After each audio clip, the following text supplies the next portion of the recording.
नमस्कार, आप देख रहे हैं आगाज फर्स्ट न्यूज और मैं हूं आपके साथ करुणा तिवारी। आज हम बात करेंगे उत्तर प्रदेश के उपचुनाव के बारे में। उत्तर प्रदेश की राजनीति हमेशा से ही गर्म रही है। यहाँ के उपचुनाव भी प्रमुख यानी मुख्य चुनाव की तरह ही महत्वपूर्ण होते हैं। इस बार का भी उपचुनाव और भी खास हो गया है क्योंकि इसमें कांग्रेस ने अखिलेश यादव की समाजवादी पार्टी के सामने अपने उम्मीदवार न उतारने का फैसला ले लिया है। ये सबसे बड़ा अभी तक का सवाल खड़ा हो रहा है, लेकिन सवाल ये उठता है कि कांग्रेस ने ऐसा क्यों किया? क्या यह कांग्रेस की कोई रणनीति है या फिर इसके पीछे कोई और वजह है?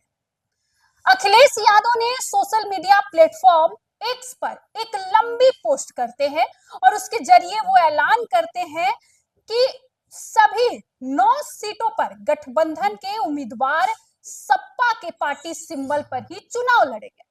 अब सपा प्रमुख का ये ऐलान इसलिए अहम है क्योंकि सीट शेयरिंग को लेकर कांग्रेस और सपा में लंबे समय से खींचतान देखी जा रही थी। आपको बता दें, अब ऐसा लग रहा है कि इंडिया गठबंधन में समाजवादी पार्टी के मुखिया यानी अखिलेश यादव के दांव के आगे कांग्रेस चित्त हो गई है या कांग्रेस ने लड़ने का मन ही नहीं बनाया। सबसे पहले आपको बताते हैं कि कांग्रेस ने ऐसा क्यों किया। यूपी में कांग्रेस की स्थिति पिछले कुछ वर्षों से कमजोर रही है। राष्ट्रीय स्तर पर कांग्रेस एक बड़ी पार्टी के रूप में उभरी है, लेकिन उत्तर प्रदेश में उसकी पकड़ कमजोर होती जा रही है। इस बार के उपचुनाव में भी कांग्रेस के महसूस किया है कि उसके पास जीतने की स्थिति में मजबूत उम्मीदवार नहीं है। इसके अलावा आपको बता दें, कांग्रेस इस बार समाजवादी पार्टी को मुख्य विपक्ष के रूप में प्रोजेक्ट करना चाहती है। आपको बता दें कि वह चाहती है कि भारतीय जनता पार्टी यानी कि बीजेपी के खिलाफ अखिलेश यादव को विपक्ष के मुख्य चेहरा बनाया जाए। इस फैसले से कांग्रेस बीजेपी को सीधा टक्कर देने में एक साझा विपक्षी फ्रंट बनने का संकेत दे रही है। अब यह भी सवाल उठ रहा है कि क्या विपक्षी एकता की कोशिश हो रही है, कांग्रेस कर रही है? कांग्रेस और समाजवादी पार्टी के बीच ये जो समझौता एक बड़े विपक्षी एकता के प्रयास के रूप में देखा जा रहा है।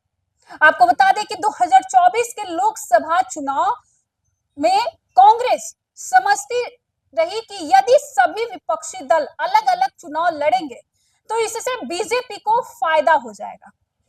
कांग्रेस ने यह महसूस किया था कि उसे अकेले लड़ने के बजाय अन्य विपक्षी दलों के साथ मिलकर लड़ना चाहिए।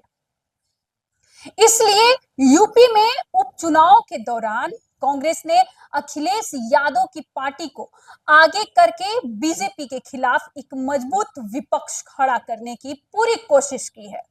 आपको बता दें कि कांग्रेस का मानना है कि यह कदम आने वाले लोकसभा चुनाव के एक और मजबूत संदेश देगा और विपक्षी दलों के बीच गठबंधन को मजबूत करेगा। अब कहीं ना कहीं ये भी सवाल उठ रहा है कि क्या कांग्रेस की मजबूरी है ये करना?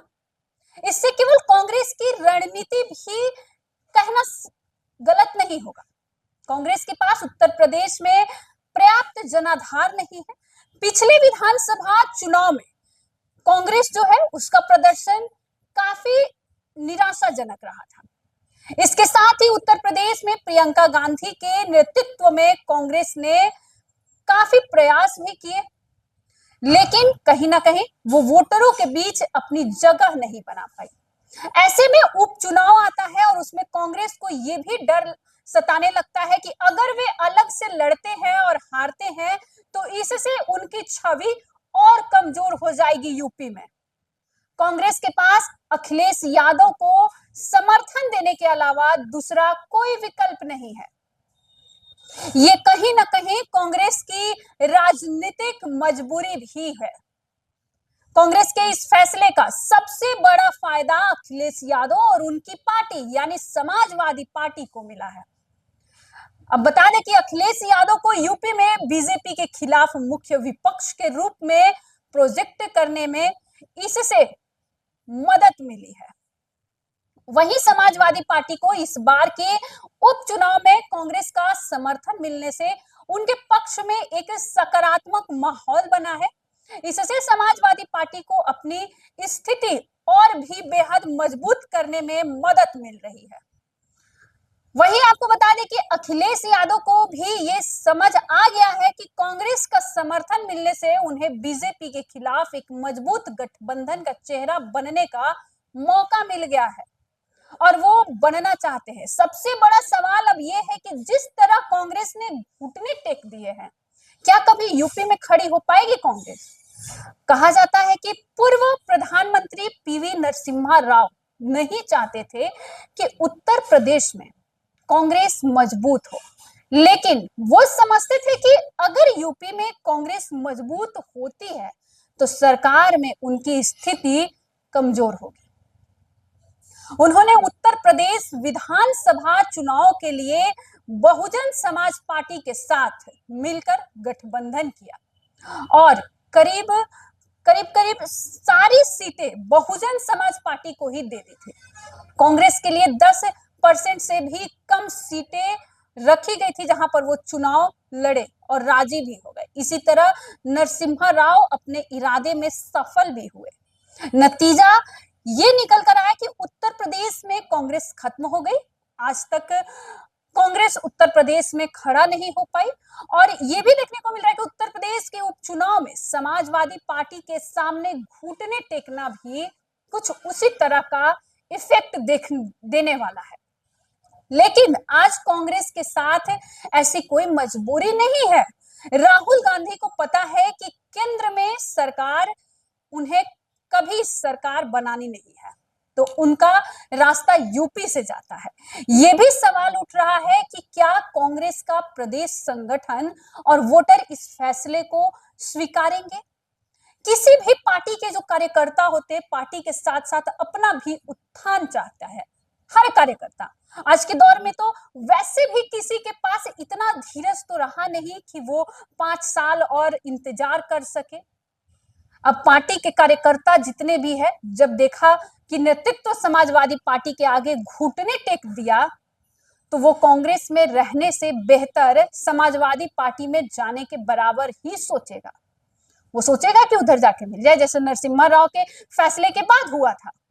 लेकिन जब कांग्रेस ने अपने को बहुजन समाज पार्टी को सौंप दिया था, तब कांग्रेस के अध्यक्ष अजय राय लगातार यह कह रहे थे कि यूपी के उपचुनाव की वो बेहतर तैयारी कर रहे हैं और जोरों शोरों से कर रहे हैं। अजय राय को भी नहीं, तमाम कार्यकर्ता और राजनीतिक विश्लेषज्ञ का भी यह मानकर चल रहे थे कि कांग्रेस को कुछ सीटें तो जरूर मिलेगी जो अच्छी सीटें होगी, पर इस तरह पार्टी घुटने टेक देगी यह किसी ने नहीं सोचा था।